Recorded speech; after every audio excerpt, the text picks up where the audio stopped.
Hola chicos, bueno, a través de este PowerPoint voy a tratar de explicarles un poquito cómo realizar las nuevas actividades de continuidad pedagógica de prácticas del lenguaje.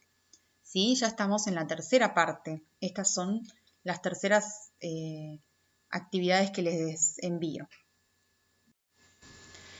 En esta oportunidad vamos a trabajar con el cuento folclórico o tradicional. Ese sería el tema que vamos a comenzar.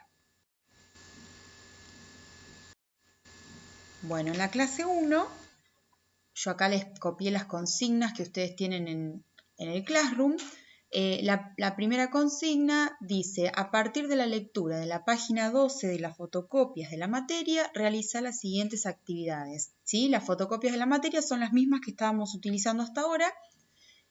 Ustedes van a tener que leer la página 12 y realizar estas consignas. La primera dice: subraya las ideas principales en el texto. ¿Sí? Van a tener que marcar qué cosas les parecen que son las partes más importantes en el texto. El punto 2, tienen que dibujar o realizar una red conceptual donde indiquen qué es narrar, cuáles son las principales características de los cuentos folclóricos o tradicionales, cómo son los personajes en este tipo de cuentos, qué son las marcas de oralidad y poner algunas de las que se utilizan en los cuentos tradicionales. Toda esta información la van a tener en la página 12. Ustedes primero van a leer, van a subrayar y después con eso van a armar una red conceptual. Para el que no sepa lo que es una red conceptual, la idea es que con toda esa información que ustedes recolecten puedan unir conceptos a través de flechas, ¿sí? O de símbolos mediante los cuales ustedes van a ir marcando esos diferentes conceptos que se van a relacionar, ¿sí? Tengan en cuenta estas preguntas que yo les puse abajo, no para responderlas, sino para, o sea, en forma lineal, como hacemos siempre, sino para realizar una red conceptual. Es lo que ustedes le llaman usar flechitas, ¿sí? Eso sería la red conceptual. En la clase 2 tienen que leer el cuento Tonto pero no tanto, que está en la página 11 de las fotocopias. ¿Sí? Una vez que ustedes leen ese cuento, lo pueden leer más de una vez si no lo comprenden, pero es muy fácil de entender. Tienen que resolver estos puntos. El punto A dice que tienen que explicar brevemente de qué se trata, ¿sí? De qué se trata el cuento Tonto pero no tanto.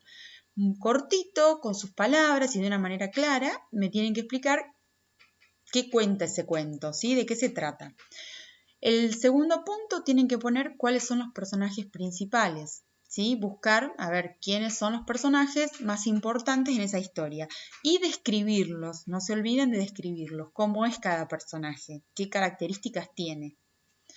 Después tienen que señalar con colores diferentes la introducción, el conflicto y la resolución. Esto seguramente ya lo vieron en la escuela primaria.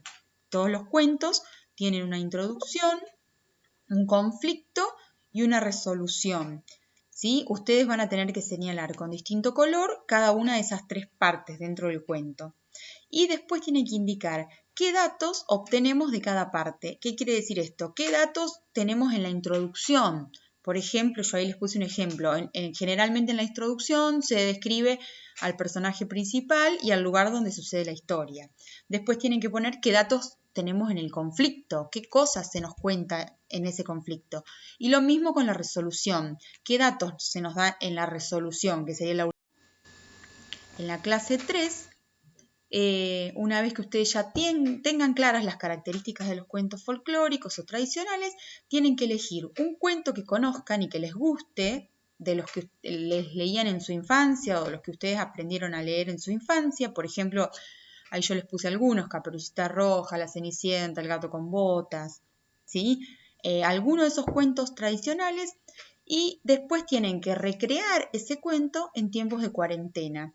Pueden agregar personajes, modificar características de los personajes originales, cambiar el final, ponerle nombre a los personajes que no tenían nombre en el cuento original, modificar el espacio o el lugar donde sucede la historia, o hacer todos los cambios que ustedes quieran, siempre respetando la base de la historia original para que podamos entender la relación con esa historia. No sé, por ejemplo, si tomamos el cuento de Caperucita, tenemos que recrearlo relacionándolo con la cuarentena, Y a su vez podemos hacer otros cambios que queramos. No sé, Caperucita iba con el barbijo por el bosque o por la plaza de Villamasa, no andaba nadie porque estaban todos encerrados en su casa con miedo al coronavirus.